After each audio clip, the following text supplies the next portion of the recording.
ฝ่ายกวดทัดกวนเขาเมืองเวียงเกียงใหม่ลงพื้นที่กวดทัดหมวนเจ้าหมวนจ้างก้นหยานเมืองมื้อวันที่26เดือนธันวาคมที่8ปี2026ในมีข่าวออกมาว่าฝ่ายกวดทัดกวนเขาออกเมืองละวากาเกียงใหม่ไล่ลงพื้นที่กวดทัดหมวนเจ้าหมวนจ้างก้นหยานเมืองที่วัดผ้าสิงห์กลางเวียงเกียงใหม่เมืองไทยไล่ฮู้ว่าเขาเจ้าในได้ก็เฮียนลิกเฮียนพุทธศาสนาและตื้อกำศีลธรรมในค่ะออกจึงนั้นหนังเก่าค่ะอยู่ดีฝ่ายกวดทัดกวนเขาออกเมืองในก็ไล่เข้ากวดทัดหมวนเจ้าหมวนจ้างเทียงตีวัดดอนจันเจเวงเมืองใจดอนเกียงใหม่ในค่ะ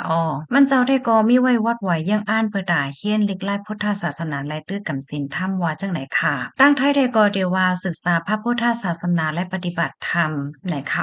ข้อมูลตอนในคาเลยเปิงอิงออกมาดีเพกและว่ากาเกียงใหม่ต่างไว้ค่ะมืออ่อนตั้งในเด็กก็ยิ่งพี่น้องเขาลาดว่าเพราะว่าอายุใหญ่ยาวเปิ้นกดเปิ้นทัดเยี่ยวเนาะในค่ะดอกเว้ยกะว่าเพราะว่าเฮาคามาด้วยในวันมื้อได้ตอนนำมนต์จำมนต์จ้างก็เปิ้นมีลองกดทัดป้าในค่ะก็เปิ้นจังนั้นแลอย่าไปไว้หมองหมางเกี่ยวกับไปลองวัดไหวค่ะเนาะลงในหนังเฮอพี่น้องเฮาเขาซัมพอเดจังเลยรับพูดแลฟังสติกันนั่นแค่นดอใจกันสืบเปิ้นแพร่แชร์กว่าเสกำค่ะข่าวใส่มาคอมยินจมอย่านำถึงพี่น้องค่ะกูก็ที่รับถอมปันแห้งค่ะ